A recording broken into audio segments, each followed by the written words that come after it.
क्या आपको नो बोलने में दिक्कत होती है या कुछ बात बोलने के बाद आपको गिल्टी फील होता है? तो ये गलती आपकी नहीं है।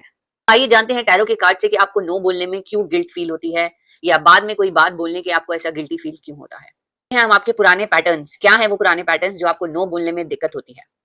तो सबसे पहले हम डेविल कार्ड से देखते हैं। ये गिल्ट आपका नहीं है, ये एक पुराना पैटर्न है जहां आपको सिखाया जाता है कि दूसरों को खुश करना, दूसरों को खुश रखना ही जरूरी होता है, वहीं से हमें प्यार मिलता है। पर ये पैटर्न हमें तोड़ना है क्योंकि डेविल हमेशा हमें एक लूप में, एक पैटर्न में रखना चाहता है ताकि हम उन चेन्स में, हम उन बंदिशों में बंधे रहें और हम आगे ग्रो ना करें, हम उस पैटर्न को तोड़े ना। वांट है जब फाइनली हम खुद के लिए स्टैंड लेना स्टार्ट करते हैं, खुद के लिए सोचना स्टार्ट करते हैं, तो तभी हमें लगने लग जाता है कहीं हम कुछ गलत तो नहीं कर रहे, क्योंकि हमेशा हमें फाइट या रिजेक्शन से बचना सिखाया गया है। यानी कि उस फाइट से, उस होने वाली आर्ग्यूमेंट से हम कोशिश करते हैं कि हम बचें, हम उस आर्ग्यूमेंट में ना फंसे। उस आर्ग्यूमेंट से बचने की वजह से हम अपने लिए बोल ही नहीं पाते, अपने लिए स्टैंड ही नहीं ले पाते। लेकिन 7 ऑफ वॉन्ड्स हमें सिखाता है अपने लिए स्टैंड लेना, अपने लिए बोलना। अब 2 ऑफ स्वॉर्ड्स यहाँ पे हमारे लिए कंफ्यूजन क्रिएट कर देता है।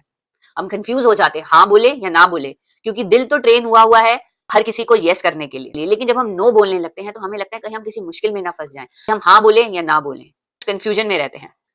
क्वीन ऑफ कप्स वैसे तो इमोशन से भरा हुआ कार्ड है, इमोशनल नीड्स का कार्ड है, इमोशनल फुलफिलमेंट का कार्ड है। लेकिन जब ये शैडो साइड में होता है, हम इतना देते हैं और इतना समझते हैं दूसरे को कि हम खुद को ही भूल जाते हैं। ये प्यार नहीं है, ये सेल्फ अबैंडनमेंट है। तो हमें ये जरूर ध्यान रखना है यहाँ पर कि हमें कितना किसको देना है, हमें एक हेल्दी बाउंड्री बनाना बहुत जरूरी होता है। तो जब हम क्वीन ऑफ कप्स की शैडो में होते हैं तो हम कभी कभी सेल्फ अबैंडनमेंट में भी चले जाते हैं, यानी खुद को भूलकर दूसरे को हम पूछने लग जाते हैं। हायरोफेंट तो ट्रेडिशन की बात करता है, न्याय से चलने की बात करता है, पुराने रिचुअल्स को, रीत रिवाज को फॉलो करने की बात करता है। लेकिन जब हायरोफेंट अपनी शैडो साइड में होता है तो हमारा दिल हमें कहता है, क्या तुम अब एक नए रूल लिख रहे हो अपने लिए? क्या तुम कुछ नया बना रहे हो अपने लिए, जहां सिर्फ तुम ही मैटर करते हो, दूसरे की कोई वैल्यू नहीं है?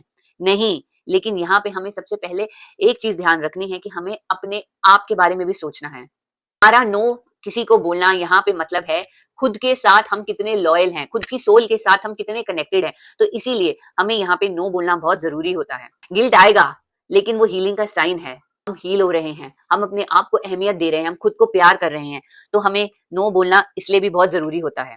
तो सेव करिए इस वीडियो को, इस रील को, ताकि जब आपको गिल्टी फील हो और आप इस वीडियो को सुने और आप उस गिल्ट कॉन्शियसनेस से बाहर निकलें।